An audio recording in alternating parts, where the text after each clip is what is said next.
انضم الينا الان الكابتن سعفان صغير مدرب حراس مرمى فريق الاسماعيلي. كابتن سعفان، شفنا اعتراضات من الجهاز الفني ومن بعض اللاعبين ويمكن من اعضاء مجلس الاداره في المقصوره. ايه السبب الاعتراضات؟ سبب الاعتراض ان الماتش بيتلعب بجمهور. اوعى تقنعني ان كل دول صحفيين، اوعى تقنعني ان دول كلهم اعضاء مجلس اداره، لا ده جمهور. يمكن احنا قلنا الكلام ده زميلي طارق بين الشوطين، ان اللي هو محمد علي مراقب المباراه كان بيبص وبيشوف ويقول يا جماعه ده مش كله اعلاميين، ده مش كله مجلس اداره نادي الزمالك ونادي الاسماعيلي. لا اكيد في جمهور. يمكن شفنا دلوقتي الاسماعيلي بيعترض على هذا الامر. لا بعترض جدا وبقول الماتش ما كانش اتلعب في الجمهور دوت. احنا عاملين، وعلى فكره قبل ما النتيجه تحصل 2-0 احنا بنتكلم اللي هو محمد علي ان في جمهور يا كابتن في المقصوره. بس هل حصلت مشكله من الجمهور ده؟ احنا نفسنا الجمهور يرجع لا ما فيش. ما بص، الجمهور عمره ما هيرجع بالطريقه ديت. المجلس الاداره بتاعنا اتضرب على فكره. انا هقول بصراحه اللي حصل. ما تقول، هو انت انا مستني انا اقول؟ انا قلت طب ما تقولوا يا جماعه، هي اسماعيليه هتتقسم؟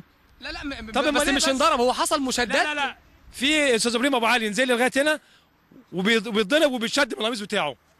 طيب. في بودجاردات قاعدين فوق. طيب نتكلم عن المباراه بشكل عام النهارده. اسوء مباراه الاسماعيلي ونادي الزمالك على فكره، من ناحيتين. يعني انا طول عمري بقول اسوء مباراه من الاسماعيلي، ولا انت بتتكلم؟ ما هو لسه يعني ده مش يعني الاسماعيلي لما بيلعب الزمالك بتبقى احسن مباراه. انا يمكن قلتها قبل ما اجي امبارح من الاسماعيليه. بس النهارده ما فيش اداء خالص من الفرقتين. في هجمه لاحمد خيري ضيعها كانت فرقت معانا في الشوط الاولاني. هم جاتهم كورتين من ناحيه اليمين. الزمالك كان له فرص كتير خاصه في الشوط الاول لما محمد ابراهيم ومحمد صبحي الحمد لله كان ربنا موفقه.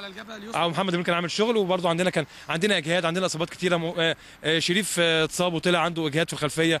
كريم مسعد عندنا ماتش كمان 4 ايام اتحاد العاصمه. خلاص في الدفاع الجوي بشكل نهائي ان شاء الله. اتمنى يعني بدل ما تلعب في حته بره مصر، اتمنى ان هم يعملونا في الدفاع الجوي. انت وكابتن صابر المنياوي والجهاز الفني غير راضيين عن اداء الاسماعيلي ولاعبي الاسماعيلي في هذا اللقاء؟ احنا راضيين عشان احنا لينا عذر اللي هم مجهدين.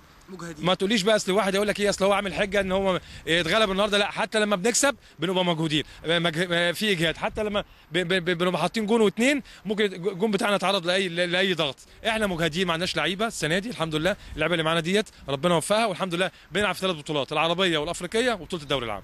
بالتوفيق ان شاء الله يا كابتن سعفان، وربنا يوفقكم ان شاء الله. زميلي طارق، يمكن شاهدنا اثناء الشوط الثاني، كان قلت بين الشوطين ان وجود بعض الجماهير حصلت مشاده. كان بعض اعضاء مجلس اداره نادي الاسماعيلي وكان ايضا موجود يعني كل من مشجعي نادي الاسماعيلي كانوا موجودين واعترضوا على حكم اللقاء جهاد جريشه في اكتر من كره. اللي هو علاء مالد بيقول يا جماعه يا ريت حتى لو بنشجع او نشجع باسلوب افضل من كده. اعترض عليه البعض، حصلت مشاده بين المسؤولين واعضاء وبعض جماهير نادي الاسماعيلي مع بعض المسؤولين.